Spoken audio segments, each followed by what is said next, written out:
Warning: the following program contains vivid descriptions of extreme violence, frequent strong language, sexual references, and period-typical racism and misogyny. Viewer discretion advised. What you are about to hear is an account of one of the most bizarre crimes in the annals of American history.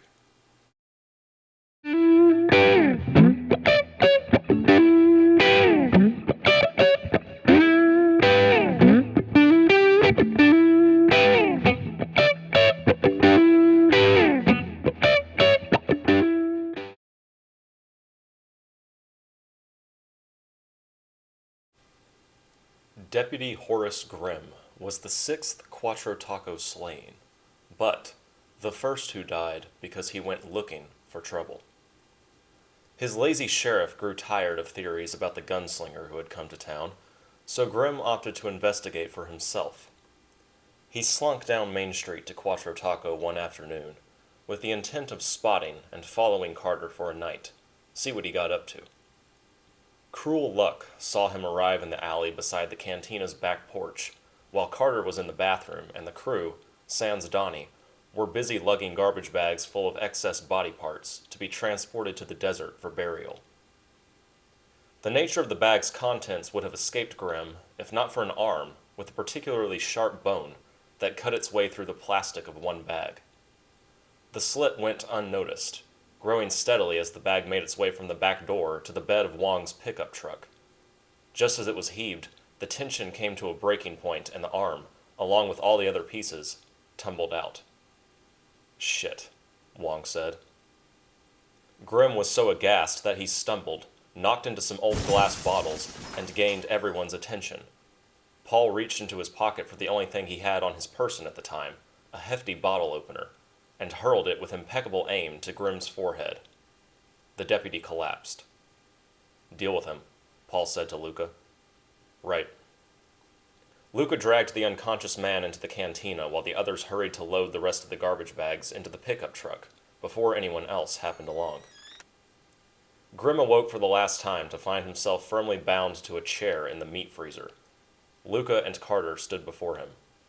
The former had acquired large plastic sheets to cover the room for easy cleanup, just as Paul requested. The latter had brought a bar stool to sit on. Luca believed torture was as much mental as physical, and aimed to humiliate Grimm first.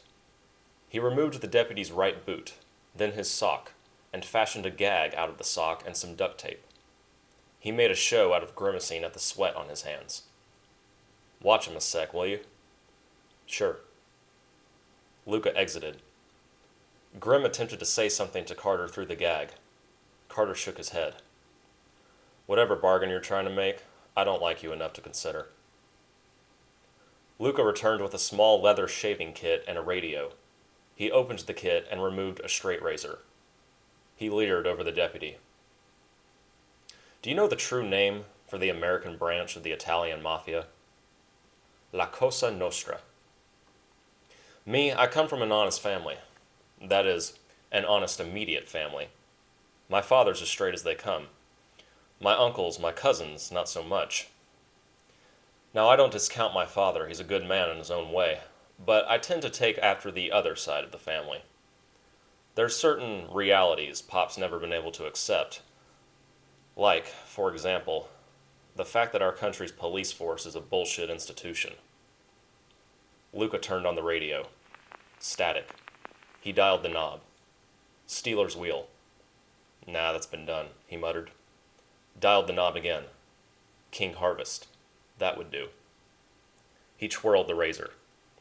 "This is gonna hurt," he said, and chuckled. Grimm lost 2 fingers and most of his nose before passing out from a skin-crawling combination of pain and the shock of seeing pieces of himself permanently removed from their correct places on his body. Luca sliced and diced a while longer before cutting the deputy's throat. Carter watched all the while, expressionless, smoking cigarettes.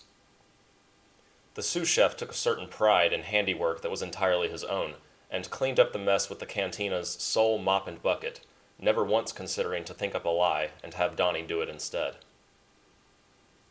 If there was ever a no-turning-back moment in the early days of the Quattro Taco murders, It is likely the day Paul and the crew killed their first law enforcement officer. This elevated not only the potential consequences of their ongoing crime, but the very nature of their approach to the whole endeavor.